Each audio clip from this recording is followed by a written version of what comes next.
Bismillahirrahmanirrahim. Yesterday the session was about teaching methodologies, or yesterday we studied what's the difference between teaching method and methodologies. फिर जो different methods थे तो उनको भी पढ़ा, और उसके साथ साथ जो methodologies है तो वो भी हमने देखी, और फिर कहाँ पर कौन सा method ज़्यादा बेहतर या useful है सो भी हमने देखा. Today we are going to discuss classroom management. और इस सेशन में हम देखेंगे कि क्लासरूम मैनेजमेंट जो है कहते किसे हैं, तो इस कंसेप्ट को समझने की कोशिश करेंगे. फिर देखेंगे कि कौन से स्किल्स हैं जो कि एक टीचर के लिए रिक्वायर्ड हैं. अगर वो स्किल्स टीचर के अंदर ना हो तो he may be a teacher but not a skillful teacher. और कौन से टीचिंग लर्निंग स्ट्रेटजीज है जो क्लासरूम के अंदर अपनानी चाहिए. So these three areas will be covered in today's session.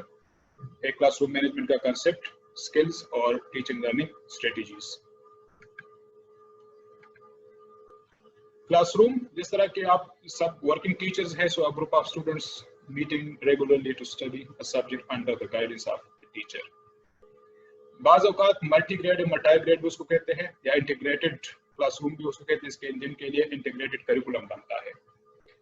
So multi grade classrooms भी होते हैं, लेकिन इवन ओवर देयर मुख्तलिफ बच्चों को मुख्तलिफ सब्जेक्ट्स मुख्तलिफ औकात पे पढ़ाई जाती हैं, और बाज़ औकात बाज़ सब्जेक्ट्स के लिए उनको मिक्स किया जाता है, लेकिन वो उनकी इंडिपेंडेंट आइडेंटिटी अलग अलग सी रहती है. सो दैट इज कॉल्ड क्लासरूम. फिर मैनेजमेंट किसे कहते हैं, क्योंकि दो अल्फाज हैं, क्लासरूम मैनेजमेंट. सो क्लासरूम तो अब सेम ग्रुप वाले बच्चे या सेम क्वालिफिकेशन वाले बच्चे जब इकट्ठे बैठते हैं एकेडमिक पर्पस के लिए, तो दैट इज अ क्लासरूम. अब मैनेजमेंट क्या है?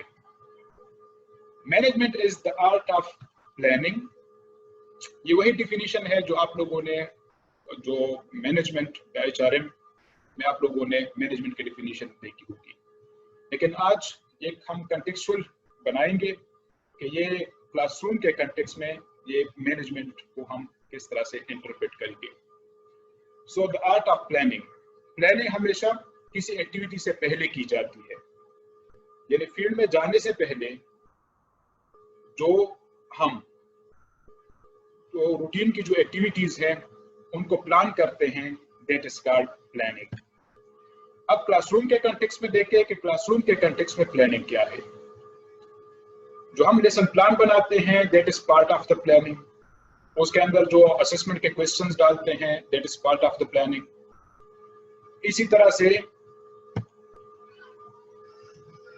जो क्लासरूम के लिए हम मुख्तलिफ क्वेश्चंस वगैरह डालते हैं that is part of the planning. Assessment question डालते हैं पार्ट ऑफ द प्लानिंग. कोई पैराग्राफ वगैरह या कोई कंसेप्ट वगैरह पढ़ाना हो पार्ट ऑफ द प्लानिंग. कोई सी असाइनमेंट हमने क्लासरूम में देनी है that is part of the planning. तो क्लासरूम में एंटर होने से पहले जो भी आपके जहन में क्लासरूम से रिलेटेड जो भी एक्टिविटीज होती है, इवन एवियर्स कौन से इस्तेमाल करूंगा या करूंगी, you are planning for them. So the art of planning number 1. लेकिन प्लान के साथ साथ number 2 that is the organisation और ऑर्गेनाइजिंग. क्या आपने एक पैराग्राफ तो पढ़ाना था, उसमें एक्टिविटीज भी करानी थी, उसकी रीडिंग भी करवानी थी, उसकी प्रैक्टिस भी करवानी थी, उसमें कुछ एवियर्स का इस्तेमाल भी था, आपने बच्चों से कुछ सवालात वगैरह भी कराने थे वगैरह वगैरह. लेकिन all these things should be organized also. Organization means it should be in an order or in a logical order. यानी एक सीक्वेंस भी इन एक्टिविटीज को देनी है जो प्लानिंग स्टेज पे आपने प्लानिंग की है कि मैं असेसमेंट भी करूंगा या करूंगी, क्वेश्चंस भी करूंगा, लेसन प्लान को भी फॉलो करूंगा, एवियर्स किस तरह से इस्तेमाल करूंगा, इसी तरह मुख्तलिफ एक्टिविटीज किस तरह से करूंगा. लेकिन अब उन चीजों को आपने तरतीब देनी है कि पहले मैं आया रीडिंग करूंगी या करूंगा, या पहले मैं जस्ट रीडिंग या उस पैरेलल जो है एक्सप्लेनेशन भी दूंगा, या जस्ट रीडिंग करके मुख्तलिफ अल्फाज की जो मुश्किल अल्फाज हैं उनके मैं मीनिंग्स बताऊंगा वगैरह वगैरह. You have to think about how to do these things in a sequence. So planning is before entering the class, and it is also before entering the class when you are organizing or giving a logical order to whatever you are going to do inside the class. So planning organizing, and the third one is leading. Classroom के context में leading को इस aspect से देखिएगा कि leading means कि the students will all the time be looking at you for guidance in the activities, in the instructions, in the assessment, in the assignment questions. If there is any question arising over there, then you will have to lead them, you will have to guide them. So जो कल और इससे पहले sessions में मैं expected और unexpected questions का जिक्र बार बार कर रहा हूँ. So you have to think about the expected and unexpected question, because you will have to guide them, you will have to lead them, you will have to answer them, you will have to give them the path. So classroom के अंदर जो भी questions arise होते हैं उनका जवाब भी you will be responsible. If you are doing it rightly, you are managing the classroom. If not rightly, you are not managing the classroom properly then. And the last one is controlling. Class control, human behavioral control, psychological control, और even इस planning को control करना, इस organizing को control करना. यानी जो activities भी from time to time होंगी तो उनको आपने कंट्रोल भी करना है. टाइम को भी कंट्रोल करना, बिहेवियर्स को भी कंट्रोल करना, ताकि चीजें आपके हाथ से ना निकल जाए. So now if you look at this definition, classroom management, so classroom management isn't कि सिर्फ बच्चों को तरतीब से बिठाने को क्लासरूम मैनेजमेंट कहते हैं. अक्सर ट्रेनिंग सेशन में मैं पूछता हूँ कि व्हाट इज क्लासरूम मैनेजमेंट, वो कहते हैं बच्चों को तरतीब से बिठाना, सीटिंग अरेंजमेंट करना, that is classroom management. No, it's much more broader. और इसके अंदर आपके घर में जो प्लानिंग करते हैं वहां से लेकर होम असाइनमेंट तक या होमवर्क जो है वो जो आप बच्चों को देते हैं, ये सारे का सारा पीरियड जो है that is part of the classroom management. So if you do all these things properly, your classroom will be managed. If not, then it will not be managed at all. अब देखते हैं कि how to manage the classroom properly. अगर आप चाहते हैं कि आपके क्लासरूम मैनेज हो, यानी क्लासरूम मैनेजमेंट डजंट मीन कि आपने बच्चों को खामोश बिठाया हुआ है, that is a managed classroom. या बच्चे जो है आपको गौर से सिर्फ सुन रहे हैं, that is a managed classroom. No, managed classroom हम उसको कहेंगे कि जहां पर जो डिजायर्ड आउटकम्स है या जो लर्निंग आउटकम्स हैं, या आपने अपने लिए अगर कुछ ऑब्जेक्टिव्स वगैरह रखे हैं तो वो अगर अचीव हो रहे हैं तो your classroom is a managed one. लेकिन अगर वो डिजायर्ड ऑब्जेक्टिव्स या लर्निंग आउटकम्स वो अचीव नहीं हो रहे हैं तो आपने अगर बच्चों को सिर्फ खामोश बिठाया हुआ है, your classroom isn't managed at all. क्योंकि classroom management wasn't for the purpose to just human bodies को कंट्रोल करना, बल्कि वो मैसेज जो है प्रॉपर तरीके से पहुंचाना, that is called classroom management. Now to properly manage the classroom, some skills are required. Remember one thing, there are two words, one is talent and one is skill. Talent is the natural ability to do something, and skill is the acquired or learned ability to do something. Repeating again, जो talent होती है, talent word हम इस्तेमाल करते हैं, so that is the natural ability. और जो skill है तो that is the acquired or learned ability to do something. कहने का मतलब ये है कि अगर आपके अंदर ये टैलेंट्स ना भी हो लेकिन you can adopt these skills. So naturally अगर आप में ये चीजें एग्जिस्ट नहीं भी करती तो अब जो हम कुछ स्किल्स को डिस्कस करेंगे, अगर आप इनको अडॉप्ट कर लें, अगर आप लर्न कर लें, then you can properly and effectively manage your classroom. Now what are those skills? They are simple. Number 1, technical skills. A teacher should be technically sound. Technical skills पे डिटेल में बात करेंगे कि टेक्निकल स्किल्स के अंदर कौन कौन सी चीजें आती हैं. So number 1 is technical skill. Number 2, conceptual skills. Conceptual skills किसे कहते हैं इस पर बात करेंगे. Number 3, human skills. And number 4, communication skills. So these are the 4 skills.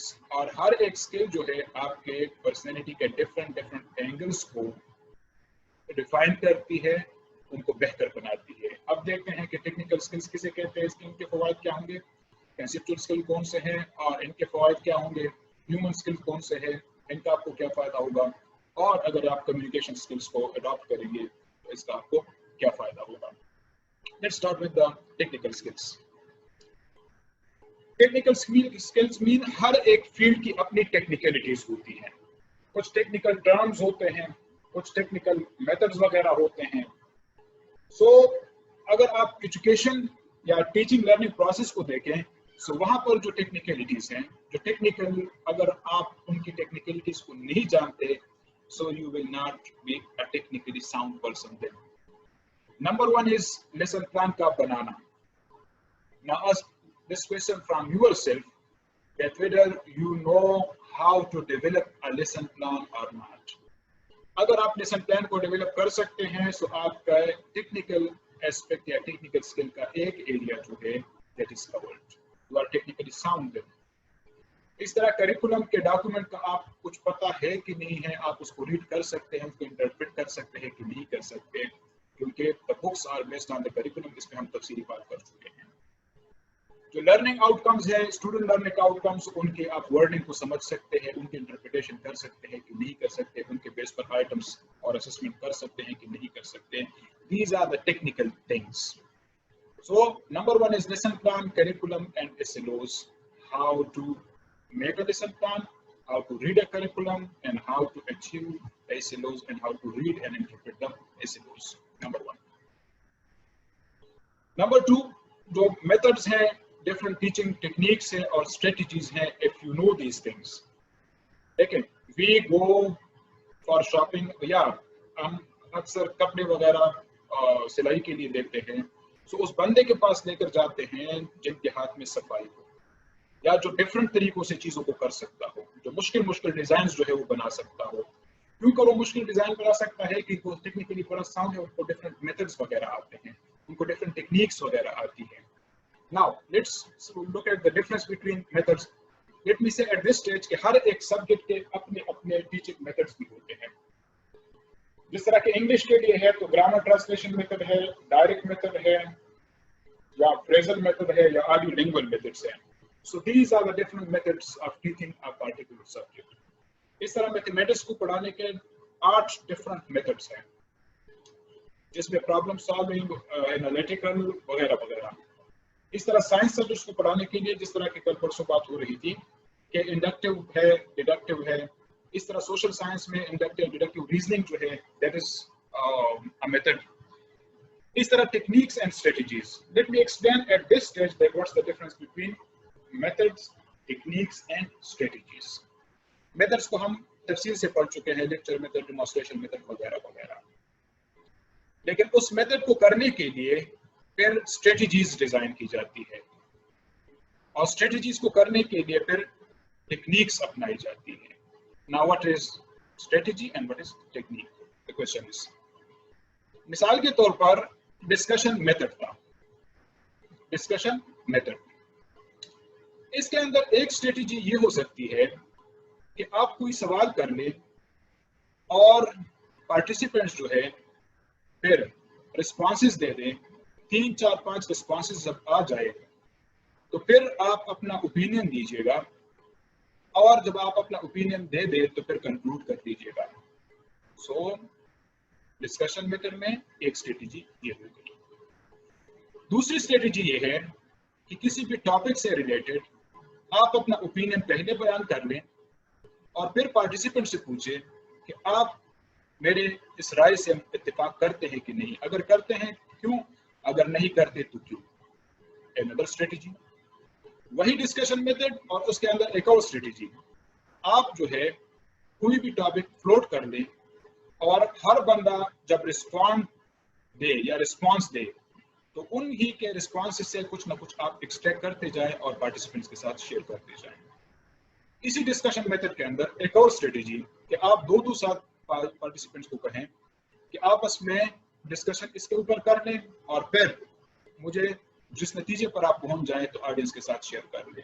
Now what the message I want to convey कि एक मेथड के अंदर बहुत सी स्ट्रेटजीज हो सकती है. एक मेथड के अंदर बहुत सी स्ट्रेटजीज हो सकती है. अब टेक्निक्स क्या है? Techniques is they vary from individual to individual. Methods are the stated one, the listed one, defined one, explained one. इस तरह strategies भी है वो explained होती हैं, डिफाइन होती है, तरीकाकार प्रोसीजर उनका लिखा जाता है।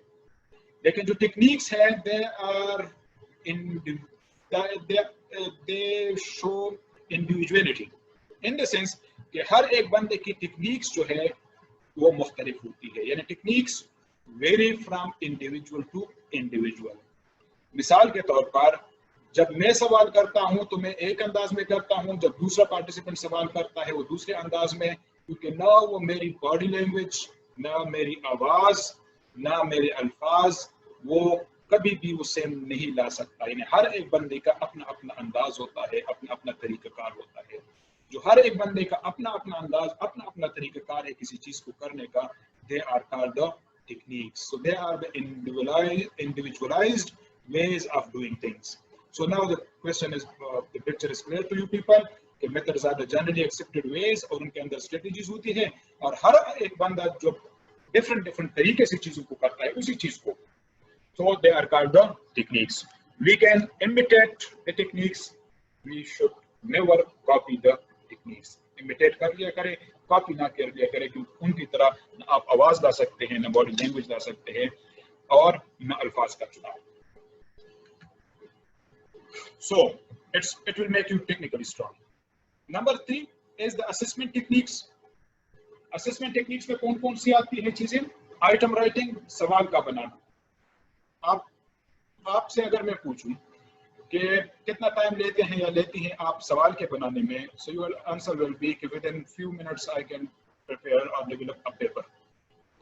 लेकिन जब आप टेक्निकली साउंड हो जाएंगे कि सवालात किस तरह से डेवलप किए जाते हैं, सवालात की डेवलपमेंट में बहुत सी चीज़ों का ख्याल रखा जाता है। मिसाल के तौर पर लर्निंग आउटकम के हिसाब से, ऐसे लोग के हिसाब से आइटम लिखा जाता है, फिर डिफिकल्टी लेवल को देखा जाता है, फिर कॉग्निटिव लेवल को देखा जाता है। सो किसी एक सवाल को बनाने में I myself was part of the item writing, जो बोर्ड के लिए हम पेपर लिख रहे थे। जब हमें क्रिटिकलिटीज का पता नहीं था तो उस वक्त आधे घंटे में 100 नंबर का पेपर आराम से तैयार बना सकते थे। लेकिन जब टेक्निकलिटीज का पता चल गया तो फिर एक आइटम 15 से 20 मिनट में बना सकते थे, सिर्फ एक आइटम। सो आइटम राइटिंग आपको आती है कि नहीं? पेपर सेटिंग, यानी सारे के सारे एक ही कॉग्निटिव लेवल के नहीं रखने। इस तरह एमसीक्यूज का रेशियो क्या होगा, शॉर्ट क्वेश्चन का रेशियो क्या होगा, लॉन्ग क्वेश्चन का रेशियो क्या होगा, वगैरह वगैरह, whether you consider these things और नॉट। इस तरह रूब्रिक्स जो है, पेपर मार्किंग किस तरह से करनी है, उनके लिए रूब्रिक्स इनको हम तफसील से बाद में पढ़ेंगे। या आइटम वाइज एनालिसिस किसे कहते हैं, do you know these things और नॉट?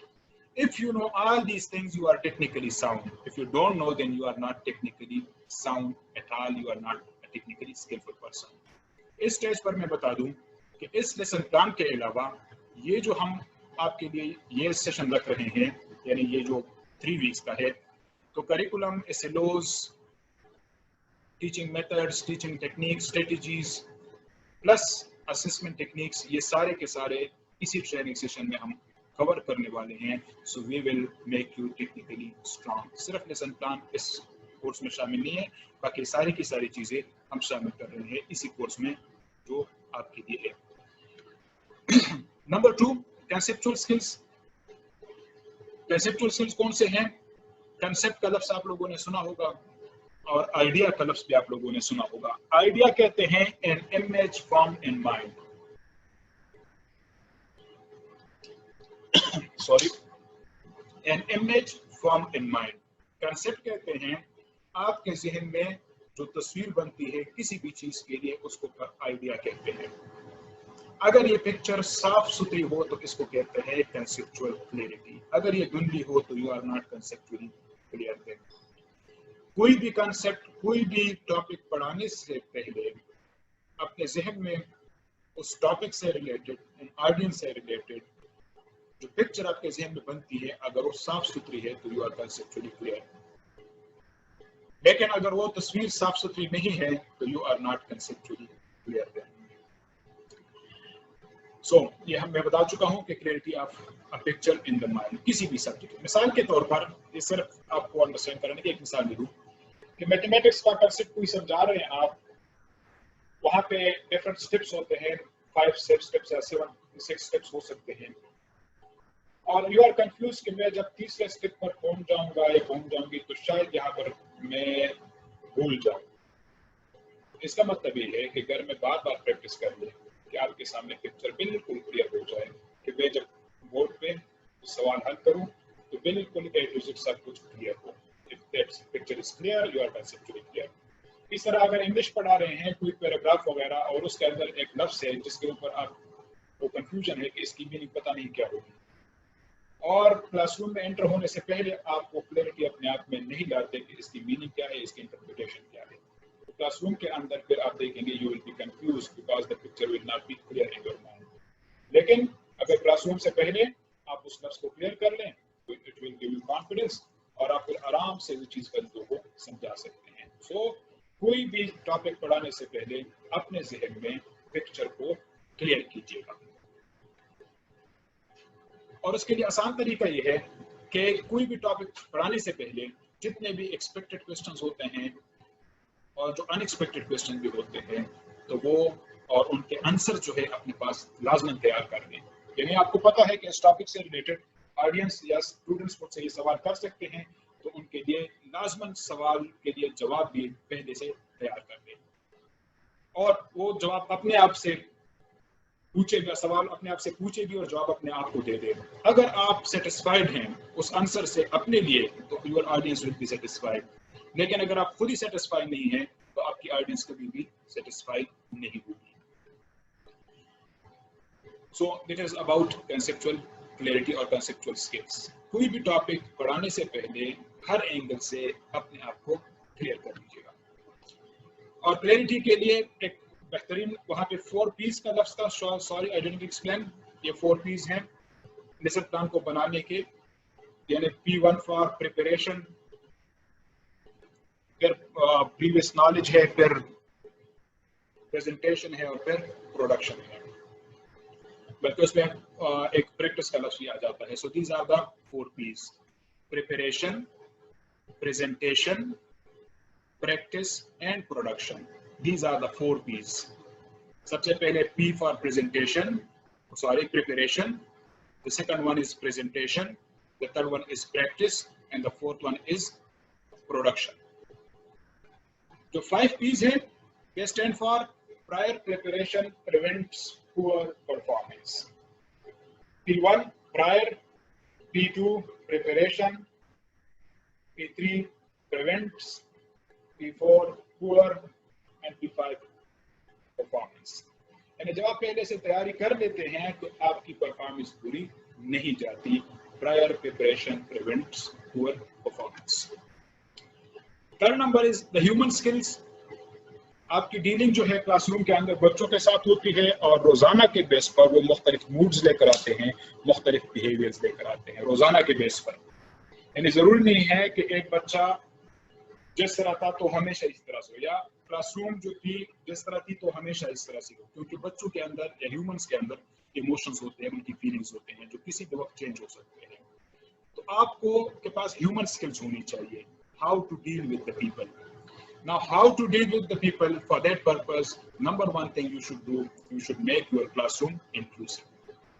Inclusive classroom کا لفظ آپ لوگوں نے سنا ہوگا. Inclusive classroom کہتے ہیں when all the students are included in the teaching learning process, irrespective of their religion, irrespective of their sect, irrespective of their gender, irrespective of their color, irrespective of their social status, irrespective of their mental level, irrespective of their intelligence. جب آپ کسی بھی چیز کو مد نظر نہیں رکھتے بلکہ سب کو ایکول ٹریٹ کرتے ہیں, that is called inclusive classroom. یعنی جب آپ ہر ایک بچے کا خیال رکھتے ہیں. اب inclusive classroom is a very broad term. یعنی صرف ایک اینگل سے نہیں کہ کسی کو رنگت, کسی کو مذہب, کسی کو فرقے کے بنا پہ. نو, ایون جب آپ سوال کرتے ہیں تو سوال ایسے کر لیا کرے کہ آپ کے پاس عام طور پر 3 قسم کے بچے ہوتے ہیں, جو کمزور ہوتے ہیں, درمیانے ہوتے ہیں اور جو انٹیلیجنٹ بچے ہوتے ہیں, جو جینیس ہوتے ہیں. 3 قسم کے. جب سوال کرے تو کچھ سوال وہ چھوٹے بچوں جو کمزور بچے ہیں ان کے لیے, کچھ درمیانے بچوں کے لیے. Okay, we are having just 10 minutes, so if not concluded, then we will be back after the first session. So, जब भी आप कोई इवन सवाल करें तो ऐसे सवाल करें कि इनके जवाबात जो है मोस्टली बच्चों को आए। इसी तरह से अगर आप कोई रिस्पांस वगैरह लेते हैं बच्चों से तो ऐसा नहीं कि सिर्फ एक दो बच्चों से बल्कि सब बच्चों से रिस्पांसेस दे दिया करें। It will make your classroom inclusive. Number 2, principles of equity and equality be considered. Remember one thing we said, that all humans are equal, but all humans are not equal, they are different. Every human is different from the other one. हर इंसान दूसरे से मुख्तलिफ है, इस तरह से हर बच्चा दूसरे से मुख्तलिफ है। इक्वलिटी कहते हैं जब आप सबको सेम रखते हैं, और इक्विटी कहते हैं कि जिस बंदे को जितनी जरूरत है उसके हिसाब से उनको देना, it is called equity. Equality ये है कि सबको इक्वल ट्रीट करना, और इक्विटी ये है कि हर बंदे को उनकी जरूरत के हिसाब से ट्रीट करना। So equity is a much more positive word than equality. So we should think that all the students are not equal at all. All the students are different in the sense कि वो different तरीके से चीज़ों को pick करते हैं, different तरीकों से खुश होते हैं, different तरीकों से रिस्पॉन्ड देते हैं, different priorities होती हैं, different background से आते हैं. So according to that you have to treat them. And the third one is be a psychologist. Always be a psychologist. Psychology कहते हैं scientific study of human actions and behavior. चीज़ों को scientifically देखा करें. Scientifically किस तरह से, यानी बिहेवियर्स को देखें, जब भी किसी बच्चे के रिस्पॉन्सेस को देखें, सिर्फ रिस्पॉन्सेस को डालने के बल्कि उसके बिहाइंड जो रीजंस है उनको भी देख लिया करें। बच्चा अगर आप किसी दिन आपके साथ बदतमीजी करता है तो बदतमीजी के अंदाज को ना देखें या उस बिहेवियर को ना देखें, बल्कि क्यों कर रहा है इस चीज को देखें। बच्चा अगर इंटरेस्ट नहीं ले रहा तो इंटरेस्ट तो नहीं ले रहा, लेकिन उनकी वजूहात क्या है तो वजूहात को देखें। बच्चा अगर मेंटली प्रेजेंट नहीं है तो प्रेजेंस को देखने की बजाय वो क्यों कर प्रेजेंट नहीं है वजूहात को देखें। सो आप हमेशा जो है काज एंड इफेक्ट को देखें, और इसी तरह से अब अपने आप से भी सवाल कर लिया करें हमेशा कि अगर मैं ये कर लूं तो मेरे बच्चे मेरे मुतालिक क्या सोचेंगे, अगर मैं ये अमल कर लूं तो मेरे बच्चों का मेरे मुतालिक क्या राय होगी वगैरह। So always use a psychological approach or perspective. Next one is inter and intrapersonal intelligence. हमेशा you must have inter and intrapersonal intelligence. As a teacher, interpersonal कहते हैं दो बच्चों के बीच में, और intrapersonal कहते हैं internally within yourself. ये जो ऑलरेडी मैं बयान कर चुका हूँ इस स्टेज पर, साइकोलॉजी के स्टेज पर, कि आप अपने सेल्फ एनालिसिस भी कर दिया करें और सेल्फ एनालिटिकल थिंकिंग भी कर दिया करें कि मेरा ये बिहेवियर जो है वेदर इट्स एक्सेप्टेबल और नॉट, मेरा ये रिस्पांस जो है वेदर इट इज एक्सेप्टेबल और नॉट। इसी तरह से आप दूसरों की फीलिंग्स को भी समझें, यानी बच्चे के जो भी बिहेवियर्स हैं तो इंटरस्पांस में से कहते हैं कि आप अपने आप को उस बंदे की जगह पे रखें, उसकी फीलिंग्स को समझें। एक सिंपैथी कहते हैं, एक एम्पैथी कहते हैं। एम्पैथी कहते हैं कि आप अपने आप को किसी दूसरे बंदे की जगह पे रखते हैं और उनके फीलिंग्स को फिर रियलाइज करते हैं। सो इंटरपर्सनल इंटेलिजेंस मींस कि आप अपने आप को उस बच्चे की जगह पे रखते हैं कि मैं अगर इस बंदे की जगह पे होता तो ये जो बंदा जिस तरीके से रिस्पॉन्स दे रहा है वेदर इट्स पॉजिटिव और नेगेटिव। इंट्रापर्सनल मींस कि आप अपने रवैये पर खुद ही सोच लिया करें। So if you do these things then you have human skills. Classroom को इंक्लूसिव रखें, इक्विटी का ख्याल रखें, साइकोलॉजिकल अप्रोच रखें और दूसरे के फीलिंग्स और एहसासात को समझें और अपने अमल पर भी लाजमन रिफ्लेक्टिव थिंकिंग करें। The last one is communication and presentation skills. और इसके लिए communication means के how you transfer what's in your mind to the minds of the other people. यानी आपके माइंड में जो बात है या आपके सामने जो आइडियाज हैं तो आप किस तरह से दूसरे के माइंड्स में वो बिठाते हैं। So they are called communication skills. Remember one thing, हम हमेशा प्रेजेंटेशन मेथड का लफ्ज़ इस्तेमाल करते हैं। No, presentation isn't a method at all, it's a skill. How you present, इसमें साउंड की वेरिएशन, इसमें बॉडी लैंग्वेज, इसमें आई कांटेक्ट वगैरह वगैरह, ये सारी की सारी आती हैं प्रेजेंटेशन स्किल्स में। एक पीपीटी है जो पावर पॉइंट प्रेजेंटेशन है, तो एज टूल है, एज इंस्ट्रूमेंट के तौर पर हम इस्तेमाल करते हैं। सो इसकी दो इंटरप्रिटेशन है प्रेजेंटेशन की, कि एक तो स्किल है और दूसरा टूल है। सो यहाँ पर हम प्रेजेंटेशन स्किल की तरफ देखेंगे और कम्युनिकेशन स्किल। आपने 7 C's का लफ्ज़ सुना होगा, वहीं से आपको क्लियर हो जाएगा कि आप किस तरह से प्रॉपरली मैसेज को कन्वे कर लिया करें। C1 is that whatever the message you are going to communicate, it should be complete.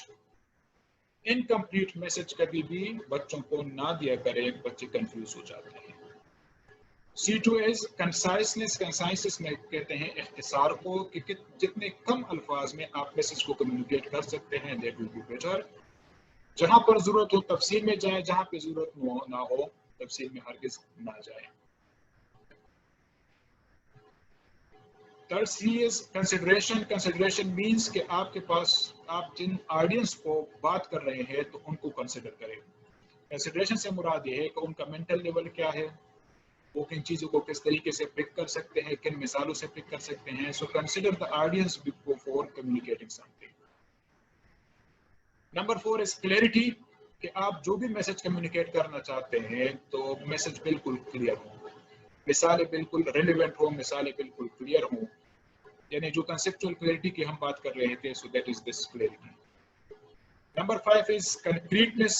Concreteness से मुराद ये है कि आप सॉलिड बातें कर लिया करें, सॉलिड मिसालें दिया करें। इसके एक सिंपल मिसाल ये है कि आप किसी बंदे की तारीफ करते हैं और आप कहते हैं कि he is a very good person, he is a very intelligent person, और उन्होंने बहुत सी किताबें लिखी हैं, बहुत काबिल बंदा है। Now you are generalising thing and giving nothing concrete at all. Concrete ये होगा कि आपका है कि उन्होंने एमफिल किया हुआ है, पीएचडी की हुई है, वो फला फला इंस्टीट्यूट्स में जो है पढ़ाता है, उनके इतने स्टूडेंट्स हैं जो पीएचडी कर चुके हैं। Now you are giving them the concrete details about that person. So generalise ना करें, बल्कि स्पेसिफिक इंफॉर्मेशन कम्युनिकेशन में दिया करें। That is the 5th C। Courtesy से मुराद ये है कि आपके पास जो भी ऑडियंस हो उनको कभी भी अंडर एस्टिमेट ना करें, यानी शाइस्तगी अपने अल्फाज में लाएं, और कभी भी ऑडियंस को ऐसा ना समझे कि इनको कुछ भी नहीं आता, या they know nothing at all, और जो मेरे पास नॉलेज है तो I have more knowledge as compared to them. No, when you come with this mindset कि मेरे पास जो इल्म है वो दूसरों के पास नहीं है, या मैं जितना पढ़ा लिखा हूँ दूसरे लोग नहीं है, तो people will never listen to you them, क्योंकि हर बंदा चाहता है कि मुझे भी सुना जाए, मेरे पास भी इल्म है। तो आपके अंदाज में जो है वो शाइस्तगी होनी चाहिए, कर्टेसी होनी चाहिए। Next one is correctness. आप जो भी बोले ठीक बोले, गलत ना बोले, गलत इंफॉर्मेशन ना दे, क्योंकि रिमेंबर वन थिंग, एक मैं बड़ी जबरदस्त कोटेशन में पढ़ रहा था कि you are not the only source of information these days, mister Google is always there. आप जो भी बोलते हैं, जो भी रेफरेंस देते हैं, जिस बुक का भी नाम देते हैं, जो भी कोटेशन आप देते हैं, लोगों के पास मोबाइल फोन्स होते हैं, टेक्नोलॉजी का दौर है, फौरन से वो देख लेते हैं कि आया ये सर जो कह रहा है वो ठीक कह रहा है कि गलत कह रहा है। सो अगर आपने एक दफा अपने तरफ से कोई इंफॉर्मेशन ऐसी दे दी, किसी ऐसे बंदे से जोड़ दी जो उनसे रिलेटेड ना हो, people will stop believing in you, वो आप पर यकीन करना छोड़ देंगे। So these are the 4 skills, और हर एक स्किल का अपना अपना फायदा है। क्या फायदा है? Let's conclude. अगर आप टेक्निकली साउंड है, जो टेक्निकल स्किल्स हमने बात की, लेसन प्लान बना सकते हैं, आइटम बना सकते हैं, पेपर सेटिंग आपको आती है, रूब्रिक्स आपको आते हैं, मेथोडोलॉजीज का आपको पता है, टेक्निक्स का आपको पता है, so it will make you more professional. आप ज्यादा प्रोफेशनल अंदाज में बातें करेंगे। मेरा बहुत तजुर्बा है इस सेंस में कि बहुत से प्राइवेट सेक्टर के स्कूल और गवर्नमेंट स्कूल के टीचर्स को ट्रेन कर चुका हूँ। कभी वो सिलेबस का लक्ष्य इस्तेमाल करना चाहते हैं, कहते हैं करिकुलम, कभी टेक्स्ट बुक का जिक्र कर रहे होते हैं, कहते हैं हम सिलेबस को फॉलो करते हैं, वगैरह वगैरह। And over there we come to know that this person isn't professional at all, क्योंकि वो प्रॉपर टर्म्स को प्रॉपर जगह पे इस्तेमाल नहीं कर रहा। So be technically sound, it will make you more professional. Conceptual clarity will give you confidence. जब आप क्लियर होंगे तो फिर आप लोगों से कहेंगे कि मुझसे सवाल करें, लेकिन जब आप क्लियर नहीं होंगे so you will avoid the questions.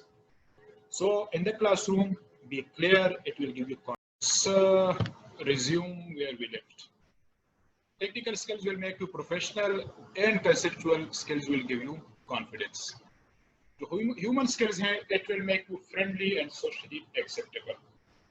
हर वो टीचर जो बच्चों के फीलिंग्स को समझता हो, उनके एहसासात को समझता हो, so he is acceptable to the students as well as the society. So अगर human skills आपके अंदर है, you will be acceptable. और इसके एक आसान तरीका मैं बता दूं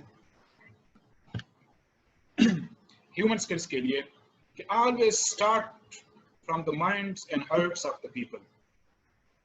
यानी लोगों को आप सुनेंगे तो लोग आपको सुनेंगे, लोगों को आप समझेंगे, लोग आपको समझेंगे, लोगों के एहसासात का ख्याल रखेंगे, लोग आपके एहसासात का ख्याल रखेंगे. What I want to say that always start from the others. हमेशा दूसरों के फीलिंग्स का पहले ख्याल रख के दूसरों को फीलिंग्स का ख्याल खुद ही रखेंगे. The last one is कि अगर आप में communication skills है, so it will help you to convey the message properly.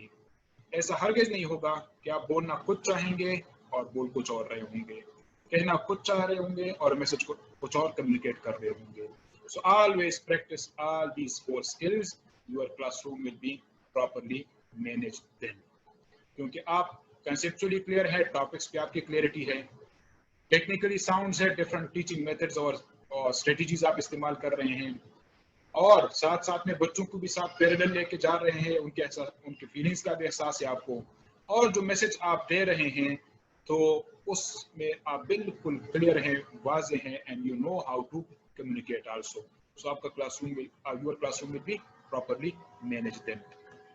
अब क्लासरूम मैनेजमेंट के लिए, प्रॉपर मैनेजमेंट के लिए चंद few other things are also required, and they are the instructional strategies.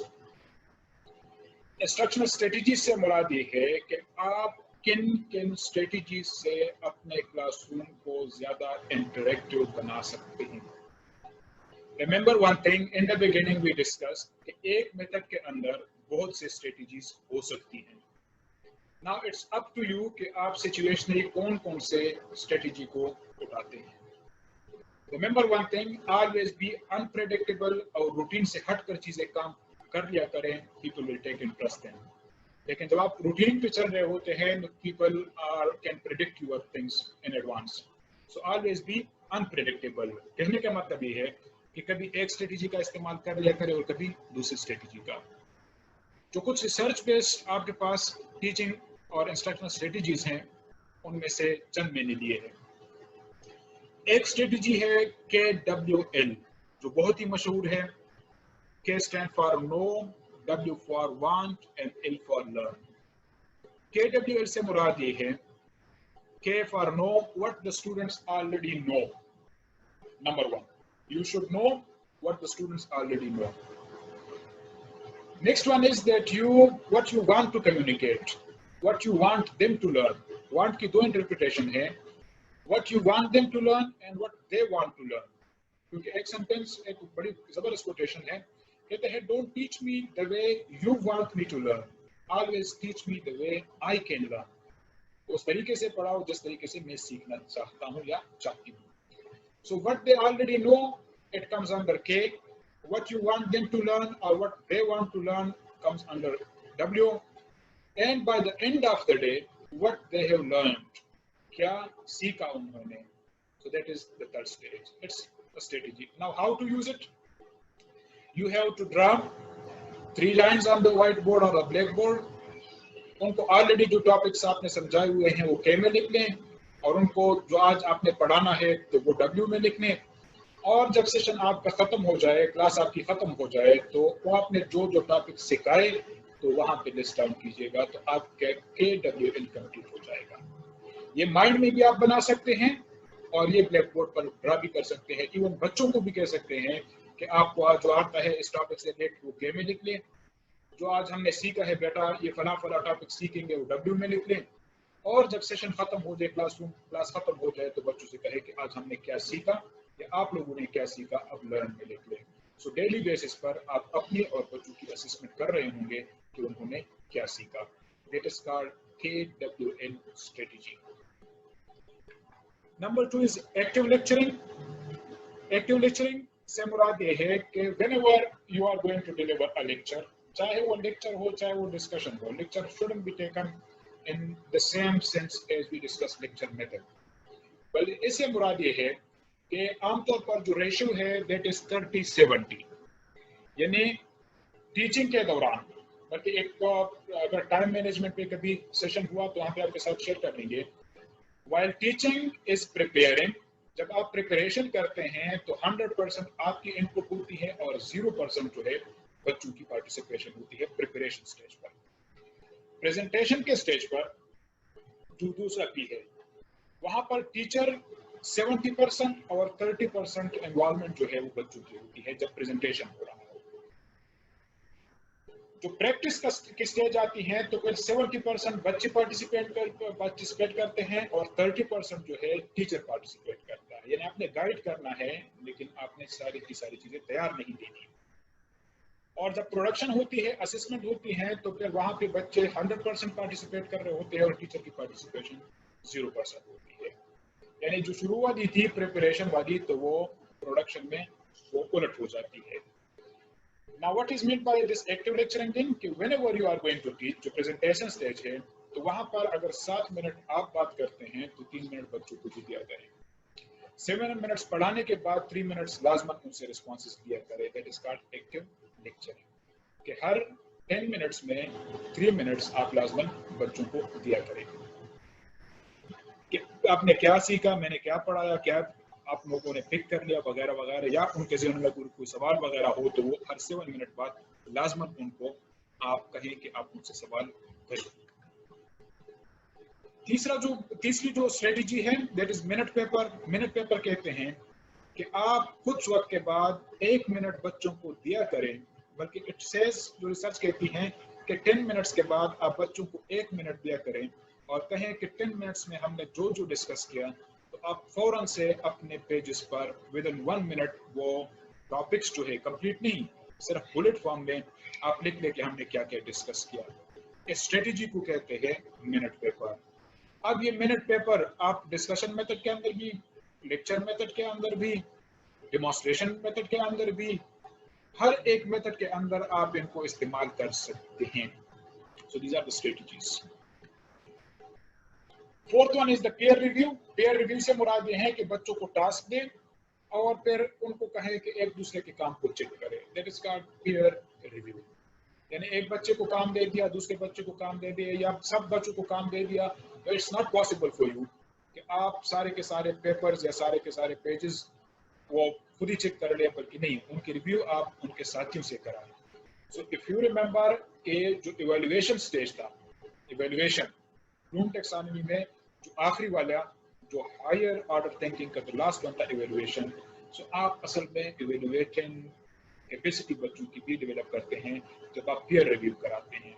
यानी बच्चों को लाजमन पीयर रिव्यू कराएं कि एक बच्चे ने जो सवाल दे दिया तो आप दूसरे बच्चे से कहें कि बेटा इसको चेक कर लो कि आया ये ठीक है क्या गलत है. It's another strategy. Think pair share, it's another strategy कि आपने कोई टॉपिक फ्लोट कर लिया या कोई टॉपिक पढ़ा दिया या कोई पैराग्राफ समझा दिया, कॉन्सेप्ट वगैरह समझा दिया, और बच्चों को कहते हैं कि आप सबसे पहले इंडिविजुअली सोचें, इस एस्पेक्ट से, इस एंगल से. डायरेक्शन लाजमन देनी है. ऐसा ना हो कि वो एक बच्चा एक एंगल से, दूसरा बच्चा दूसरे एंगल से सोच रहे हैं. फिर उनको कहे कि दो बंदे आपस में पेयर्स बना लें तो पेयर बन जाएंगे. So think individually, discussion in peer, and then sharing with the whole group. आप रैंडमली 2-2-3-3 बच्चों को उठा ले, 2-2-3-3 पेयर से, और उनसे कहें कि अब आप बच्चों के साथ शेयर कर ले कि जो हमने डिस्कस किया तो वो क्या थी, या इस सवाल का जवाब क्या था. So it's another strategy. Group work, all of you know कि 4-4, 5-5 बंदों के ग्रुप्स बना दे. ग्रुप फॉर्मेशन की भी अपनी कुछ